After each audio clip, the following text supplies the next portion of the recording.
Alhamdulillah kita berhasil memperjuangkan kenaikan BOP untuk kader Posyandu. Nanti kader Posyandu akan mengalami kabar gembira kenaikan BOP menjadi ya, bismillah.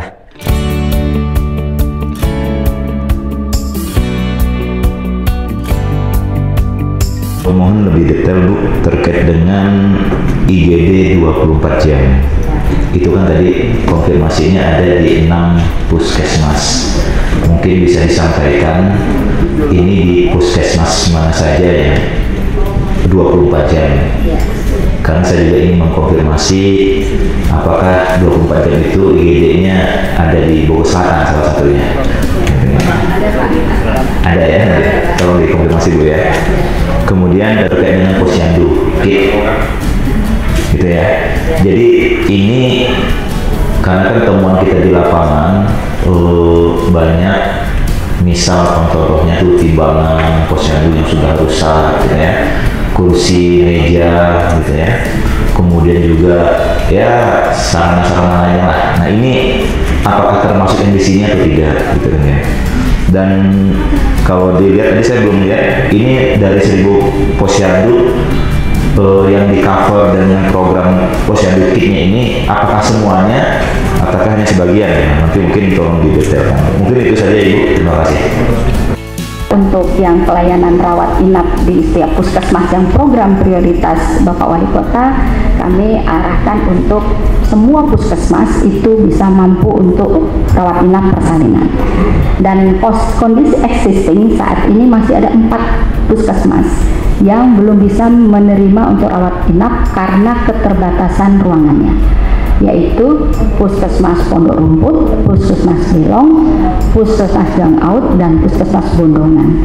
Kami ke depan inginnya 25 puskesmas yang ada di Kota Bogor ini mampu untuk melayani persalinan, gitu. Karena sinergi untuk menurunkan angka kematian ibu bayi. Bahkan Pak Gubernur 2 bulan yang lalu sudah mencanangkan Jawa Barat zero kematian ibu bayi dan stunting, gitu.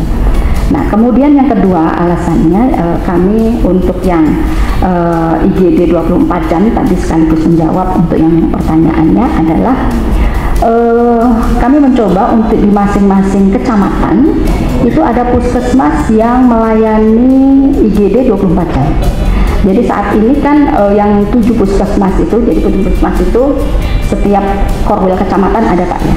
Jadi ada Puskesmas Pasir Mulia, Bogor Barat, kemudian Puskesmas Bogor Tengah, Puskesmas Bogor Utara, Puskesmas Tanah Sarial, Puskesmas Mekarwangi, dan Puskesmas Cipaku, satu lagi Puskesmas Bogor Timur.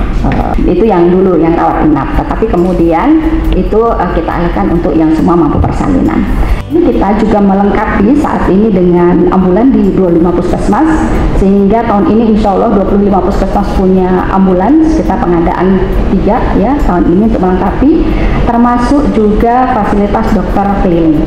Nah ini juga menjadi program prioritasnya Dinas Kesehatan. Alhamdulillah juga sinergi, kita punya Bogor Anjang Sehat yang tahun lalu kita lebih dari 100% ya tanggapannya. Jadi kita terutama untuk mengunjungi bukan hanya dokter tapi nakes, bisa perawat, bidan, tim terpadu mengunjungi pasien-pasien yang tidak bisa akses ke layanan kesehatan. Nah ini menambah kuota kepesertaan BPJS, PBI, APBD masa mungkin ini kemarin kita udah koreksi bahwa sekarang ini kan justru hampir 500.000 warga Kota Bogor yang di cover oleh BPI, PBI, baik APBD maupun yang provinsi, sehingga ini bukan untuk menambah kuota pesertaan, justru untuk validitasnya yang betul-betul supaya tepat sasaran. Regulasi dari BPJS memang benar-benar pasien yang memenuhi kriteria kegawat daruratan emergensi yang bisa diklaimkan IGD rumah sakit ke BPJS, sehingga banyak sekali keluhan ketika tidak masuk dalam kegawat daruratan yang ditetapkan oleh DPJP, tentunya bukan versinya pasien, jadi tidak masih dimintai iur biaya, gitu. Kedua, ada 155 diagnosa yang harus selesai di FKTP, gitu. Untuk Posyandu itu sekarang dari Permendagrinya malah sekarang kan Posyandu 6 SPM Pak. Jadi secara kelembagaan Posyandu itu yaitu LKD atau LKK, Lembaga Kemasyarakatan Desa atau Lembaga Kemasyarakatan Kota. Artinya Posyandu itu sama dengan Karang Taruna, sama dengan PKK, begitu setara.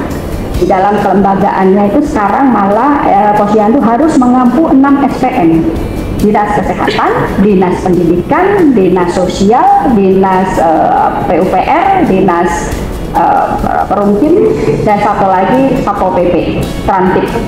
Nah, di Kemendagri pada saat itu memang sudah diberikan sosialisasi langsung oleh Pak Mendagri, semua OPD pengampu ya, dan semua wali kota ya waktu itu disampaikan memang mengacunya pada bidang kesehatan yang memang sudah settle gitu dalam melayani Posyandu. Posyandu kan pos pelayanan terpadu, berarti kan sebenarnya pelayanan terpadu dari masing-masing OPD.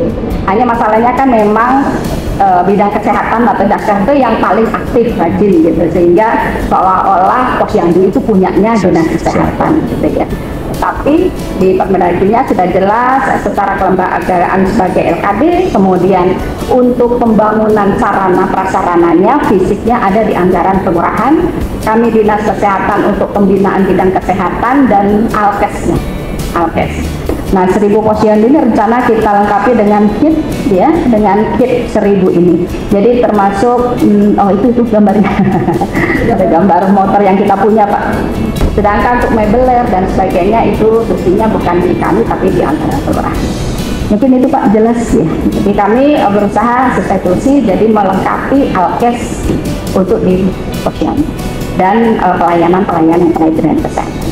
Demikian Pak, terima kasih. Oke, alhamdulillah tadi baru selesai rapat dengan Dinas Kesehatan Kota Bogor terkait dengan rencana perubahan anggaran di 2025 ini. Dan tadi juga alhamdulillah kita berhasil memperjuangkan kenaikan BOP untuk kader Posyandu yang tadinya 125.000 di anggaran perubahan ini di sisa September, Oktober, November, Desember 4 bulan terakhir ini nanti kader Posyandu akan mengalami kabar gembira kenaikan BOP menjadi 150.000 ya. Bismillah, nggak apa-apa, kita 150.000 dulu, nanti kita perjuangkan lagi di tahun 2026 dan seterusnya, mudah-mudahan nanti bisa naik sampai 500.000, amin.